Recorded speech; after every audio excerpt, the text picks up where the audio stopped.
between like racial tension, colonization, social classes, all that stuff is typically what makes a horror movie. If you're not even realizing, it's like the typical stuff humans fear from day-to-day life without the supernatural aspect. Is why I like Welcome to Derry. If I give away too many spoilers, I think some of the key highlights was the fact that we got to see Leroy, the officer, his cop, actually witness some of the supernatural manifestations popping up with his child, not only being worried about his child seeing stuff. At first he thought, okay, something wrong with my child.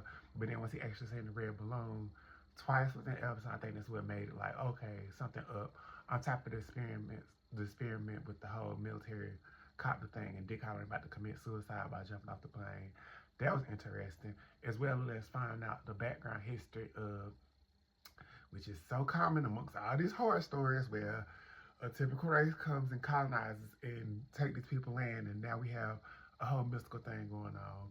Where pretty much where in this flashback where Dick Halloran gets inside the dude's head that he captured, he basically seen where they had captured the shards from its layer, and they basically had him held within this little area, basically caged in this gap in the woods. Is why he probably couldn't leave the woods. So however now, so we witnessed like the mid-season trailer where everything is unraveling, and now Pennywise is not only able to manifest outside those boundaries, but also within people, causing anger to be amongst people and all this other stuff. It's just a bunch of chaos basically unraveling, as well as we see Marge back on the scene, claiming to want to be Lily's friend again within this lunch scene.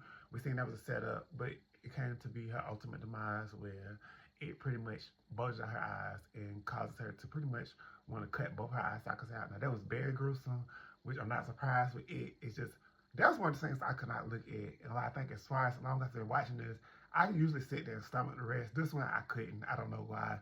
It was just like when it comes to my eyes, I don't know. That happened. So with all that going on, we also got to witness, of course, racial tension getting even worse because Leroy's wife, we found out, was an activist in the past city before they moved here. So that definitely sets the tone for there's going to be a lot more Black, white, and Native American things going on within the series. And overall, I just absolutely love the series so far. Previous episode was where we recognized that Dick Halloran was able to tap into its subconscious and actually got inside his mind and went to the layer where it pretty much proclaimed, like, who are you? Who are you? And I knew this was familiar because I heard this from another series. I had to go deep diving. And it was from another favorite series that I have not been connected with just as much as it in so long. I had to go back and binge watch the whole section.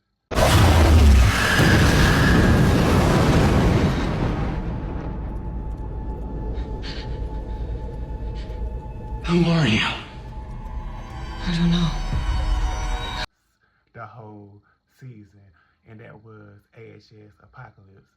And pretty much on that scene is where the dude that's supposed to be the Antichrist, Michael Langdon, was asking Mallory who was she when she found out she basically, well, later on that season we found out it was an identity spell over her, and she was pretty much like the Supreme, which is like the highest ranking witch in essence of meaning you can't compete where you can't compare. So with that being said, you also saw a supernatural gift that Mallory had as well as Dick Halloran has and it. And I thought that was kind of funny how those two parallel, because people often compare stuff to Stephen King's other movies within the universe, but I found it interesting to connect to AHS just as a horror in general.